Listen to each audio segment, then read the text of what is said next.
پہلے بات کرتے ہیں کورونا وائرس کے حوالے سے وزیر اعظم عمران خان نے عالمی وبا سے نمٹنے کے لیے 10 نکاتی ایجنڈا پیش کر دیا۔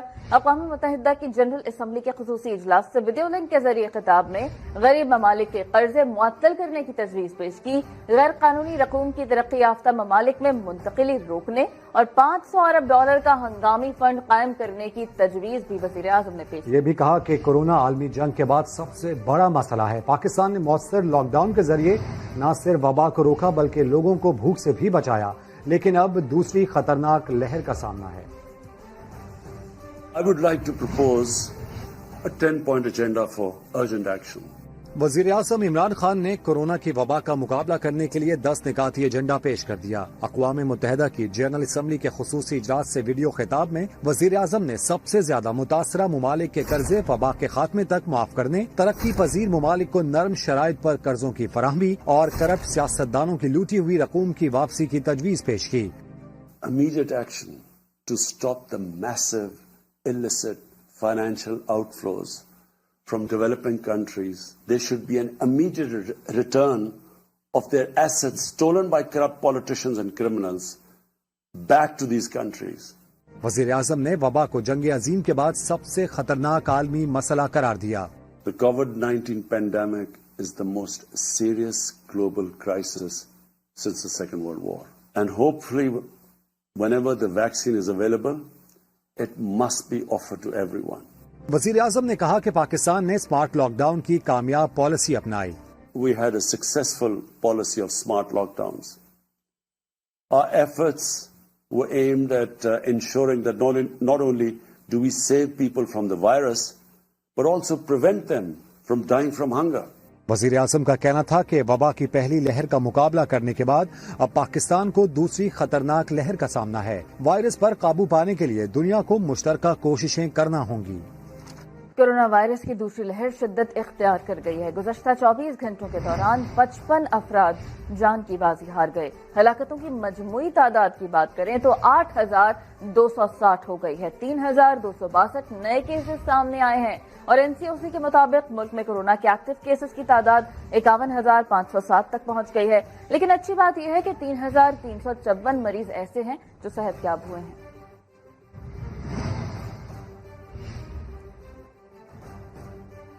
کرائسٹ چرچ میں قومی اسکواڈ کے مزید 2 کھلاڑی کورونا کا شکار ہو گئے۔ کپتان بابر اعظم کا کہنا ہے گراؤنڈ میں پریکٹس کو مس کر رہے ہیں۔ کرائسٹ چرچ میں پاکستانی ٹیم کی مشکلات میں اضافہ، مزید 2 افراد کورونا کا شکار۔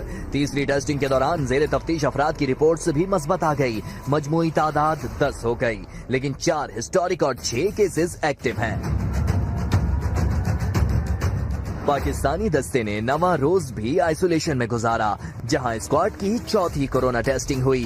نتائج 24 گھنٹوں میں آئیں گے۔ کھلاڑیوں کو پریکٹس کی اجازت ملے گی یا نہیں، فیصلہ ٹیسٹ رپورٹس آنے کے بعد کیا جائے گا۔ جو ہم انگلینڈ ٹور میں گئے تھے، وہاں کے اور یہاں کے جو پروٹوکولز ہیں وہ بالکل اپوزٹ ہیں۔ پریکٹس کی جہاں سے کی بات ہے کہ ہم اس چیز کو کافی مس کر رہے ہیں، اور جب بھی پریکٹس سٹارٹ ہوگی تو یہ سب چیزیں ایک سائڈ پہ ہو جائیں گی، پھر ہمارا فوکس کرکٹ پہ ہوگا۔ دوسری جانب PCB کی درخواست پر نیوزی لینڈ اے اور پاکستان شاہینز کے درمیان 4 روزہ میچ منسوخ کر دیا گیا۔ نیوزی لینڈ میں موجود پاکستانی کرکٹ ٹیم کو پریکٹس کی اجازت نہ مل سکی۔ پاکستان کے متاثرہ کھلاڑیوں کو قرنطینہ میں 14 دن پورے کرنا ہوں گے۔ مزید جان لیتے ہیں سما کے نمائندے عباس شبیر سے۔ عباس، تو کیسی خبریں سامنے آ رہی ہیں نیوزی لینڈ سے؟ دیکھیں، جو پاکستانی ٹیم نیوزی لینڈ میں موجود ہے، مزید مشکلات میں ان کا اضافہ ہو گیا ہے۔ گزشتہ روز جو ٹیسٹ ہوئے تھے وہ تو سارے 44 پلیئرز اور جو سٹاف ممبرز ہیں ان کے نیگیٹو آ گئے ہیں، لیکن 10 ایسے پلیئرز ہیں جس میں سے 4 ہسٹورک ہیں اور 6 پازیٹیو ہیں جو کہ کوارنٹائن ہیں۔ DG ہیلتھ نیوزی لینڈ کی طرف سے یہ واضح طور پر کہا گیا ہے کہ پاکستان ٹیم کو کسی صورت بھی ابھی ٹریننگ کی اجازت نہیں دی جا سکتی، نہ ہی ان کو اجازت دی جا سکتی ہے کہ وہ ہوٹل کا کمرہ چھوڑیں اور گروپ کی شکل میں کہیں پہ باہر گھومیں، کیونکہ ایک بہت بڑا رسک ہے۔ New Zealand Covid free country ہے اور بڑا حساس معاملہ ہے۔ اگر کسی کھلاڑی کے اندر بھی ایسا کوئی سمٹم پایا گیا اور وہ باہر ہوٹل سے نکلے اور کسی سے ملے تو کرونا پھیل سکتا ہے ایسی صورت میں۔ تاہم یہ بتایا گیا ہے کہ اب ایک اور ٹیسٹ جو ہے وہ سنڈے کو ہوگا اور اس کے بعد اس کے ریزلٹس پر